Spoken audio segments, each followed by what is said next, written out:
What are your thoughts on that? Well, you heard earlier that there's no real concern about aluminum because it's such a small amount, and so it really shouldn't matter. But the kind of aluminum that we put into vaccines is a different kind of aluminum that we see environmentally. This is called a nanoparticle, and nanoparticles bind really tightly to the bacteria antigens, the virus antigens, the food protein antigens, and any other contaminants that are in the vaccines that we may not know about. And we know that the biochemical properties of nanoparticles is that they are capable of entering the brain.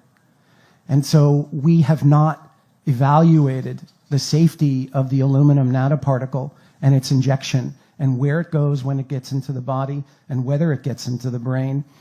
Do vaccine ingredients belong in the brain? No. Do they get into the brain? No one has ever studied it.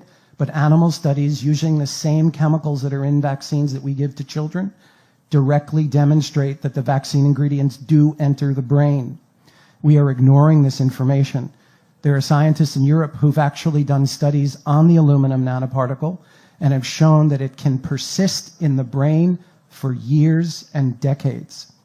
And so what we're seeing is a large outbreak of neurodevelopmental disabilities in adults, including Alzheimer's. And one of the main factors that they're finding in the brains of people with Alzheimer's is the aluminum nanoparticle that's directly related to the vaccines that we're giving. So we have never studied whether the aluminum that we're giving in vaccines gets into the brain, and we've never measured whether it stays in the brain and what it does if it does stay in the brain. But we do know that vaccines are supposed to cause inflammation in the body. But we have more than half of our children with chronic inflamed conditions. And we've never allowed ourselves to ask the question, if the vaccines cause inflammation acutely, do they continue to create inflammation chronically? We have 1 in 5 with neurodevelopmental disabilities, 1 in 10 with ADD and ADHD, 1 in 35 with autism, 1 in 11 with asthma, and 1 in 20 under the age of 5 with seizures.